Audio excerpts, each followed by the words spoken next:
Today I'm going to show you how you can clear RAM in Android. So let's start from the obvious thing, just turn off all of your background apps. In the next step, go to the settings, swipe down to the system and look for the developer options. If you don't see it, you have to enable it, so go to the above phone and look for the build number. Just tap 7 times on this button to show the developer settings. After that we can open it and swipe down.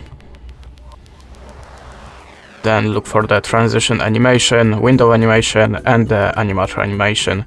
Now just turn it off, all of them options, and swipe to the down again.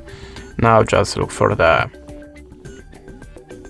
background check, turn off the unuse the application and go to the background process limit. Now you can set the maximum limit of your background processes, so just select the amount if you need.